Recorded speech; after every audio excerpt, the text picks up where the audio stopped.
Hello, friends. My name is Eric Cloward, and welcome to the Stoic Coffee Break. The Stoic Coffee Break is a weekly podcast where I take an aspect of Stoicism and do my best to break it down to its most important points and talk about how we can apply it in our daily lives. I share my successes and my failures and hope that you can learn something from my experience, all within the space of a coffee break. This week's episode is called The Fear of Knowing What You Want. Do you really know what you want? When you think about what you want, does it excite you? Does it scare you? Are you pursuing what you want?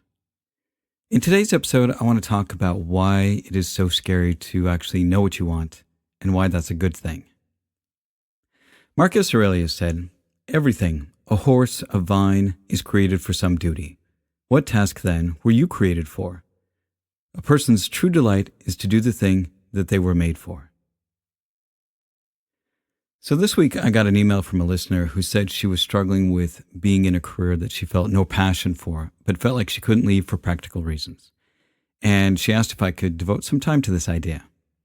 So when I read her email, I really felt strongly about this because as I've been working on putting things together for the Stoic Coffee community, I've been really facing a lot of my own fears and anxieties and doubts about whether or not I can put this together and whether or not it'll succeed. I know it's going to take a lot of work, and it will definitely challenge me in ways that I can't even imagine right now. But it also creates this excitement because of the opportunities that it can open up for me to connect with you, my listeners, and the ideas and things that we're going to be able to work on together. So here we go. We all face challenges in our lives, but I think one of the biggest challenges is knowing what we want. And there are plenty of reasons why we struggle to know what we want. And you would think that something like this wouldn't be so challenging. But why is it so challenging? I think there are a number of reasons.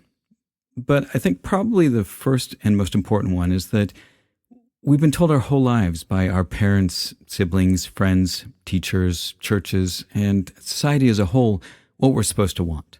And taking the time and effort to know what we want is something they don't really teach us. We just assume that we'll know what we want. And there are all kinds of forces that influence us of what to believe and what to feel is acceptable to want. And every culture has lots of biases about what is acceptable. I mean, in some cultures, doctors are held in very high esteem, whereas others maybe look down on artists. Others may consider being a farmer much more important than being a banker. There are all kinds of explicit and implicit messages about what we should want and what is acceptable and unacceptable. But most of these are things that don't matter. These are things that are outside of our control. And if we're choosing what we want based upon what society or religion or family tell us, then we're choosing things based upon the opinion of others. Religious influence can also have a very big impact on what is acceptable. So in my own case, there was such a big push to get married and have kids that the thought of becoming a musician or an actor was downright scary because I was afraid that I couldn't provide for a family while working in such an unpredictable industry. With those that are closest to us, especially family, there's a lot of pressure to conform to what they want for us. And to go against what they expect from us is scary and often downright terrifying. Families have such an outsized influence on the careers that we choose, the people we marry, and the values that we hold, which can make it challenging when we know that they might disapprove of the things that we really want in our lives. Now, these are all powerful forces, and to seize the rudder of our ship and to chart our own course can feel overwhelming. There's strong currents pulling us all different ways, and if we don't have a clear destination in mind, then we just go where these currents take us. But there is a way that we can figure out where we want to go amidst all the noise and chaos. We slow down, we tune out the noise, and we listen. Listen to what? Listen to the sound of your breath and the rhythm of your heartbeat. You pay attention to the thoughts in your mind. And when you do this, you hear what your mind and your heart truly want. You become aware of your actions in everyday life. You notice the things that get you excited and the things that sap your energy. Now, the truth is, I think most of us know what we want, but to say it out loud is scary. and exciting.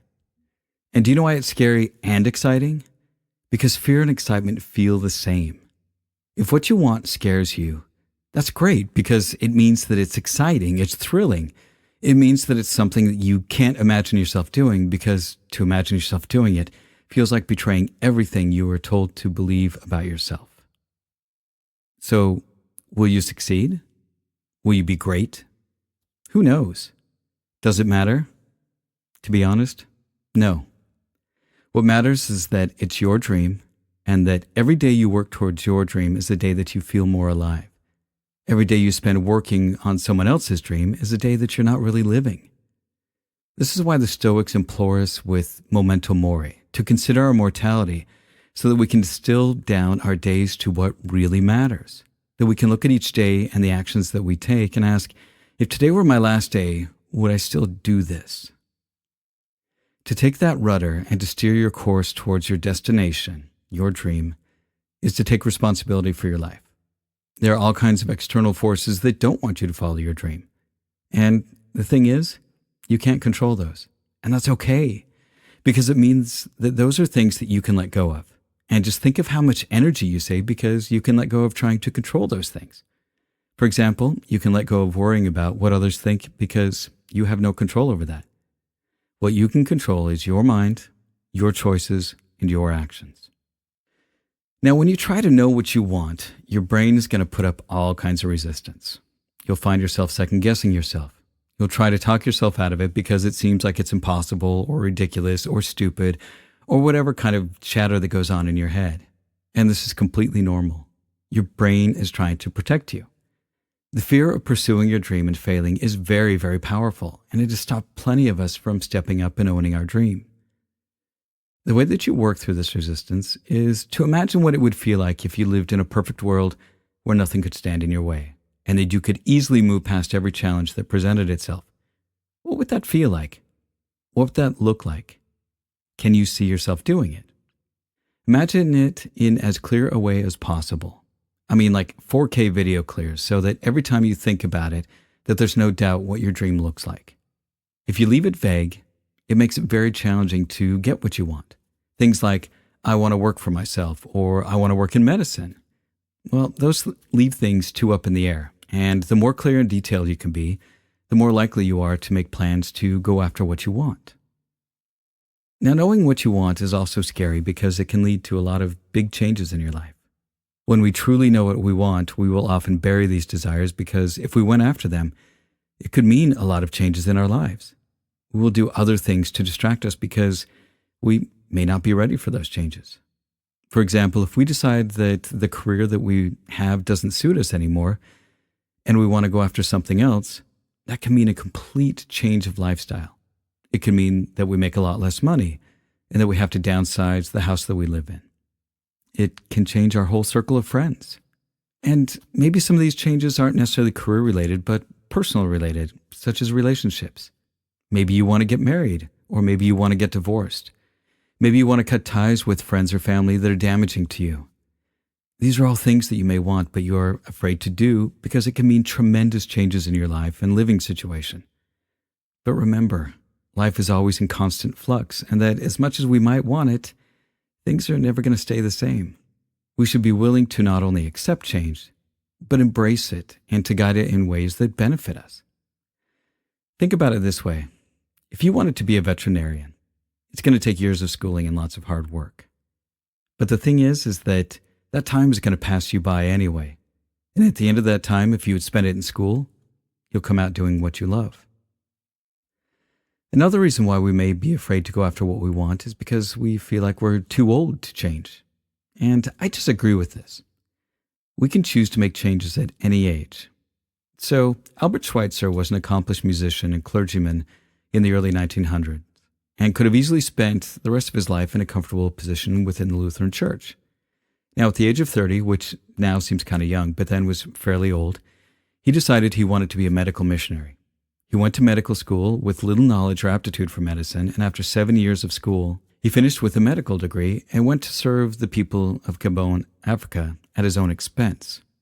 He would spend the rest of his days working to build a hospital in Gabon and speaking out against colonialism. Now, if you're struggling with this, if you're struggling to know what you want, the first step of knowing what we want is just to accept that it's okay to know what you want. You don't have to do anything about it right now. Just acknowledge that it's what you want. And if you're young, it's possible that you might know what you want, at least in the long run, because you don't have a lot of experience. And that's totally okay. Life is constantly changing, and you may want something at one phase in your life and want something completely different later on. So just because you make a choice now and go after what you want, it does not mean that you can't change your mind later on. You can always change your mind. And what served you in one part of your life may no longer work for you. Just because you pursue one path in your life does not mean that you have to continue down that path for the rest of your life. Tim Ferriss said, "What we fear doing most is usually what we most need to do." Making the choice to pursue what you want is scary and challenging, and it should be. It means that you have to grow and step out of your comfort zone. It also usually means that it's worth it. Any dream or desire that is worth it will challenge you. You will doubt yourself along the way, you'll probably fail, and you will have down days and days where you just want to give up, and days when you ask yourself why you ever wanted this thing in the first place. But you'll also find strength that you never knew you had, and you'll find allies and helpers and people that show up at just the right time to lend a hand. You may never actually achieve your goal, but living each day pursuing your dream to go after the things you want is a day that you have truly lived. And that's the end of this week's Stoic Coffee Break. Be good to yourself, be good to others, and thanks for listening.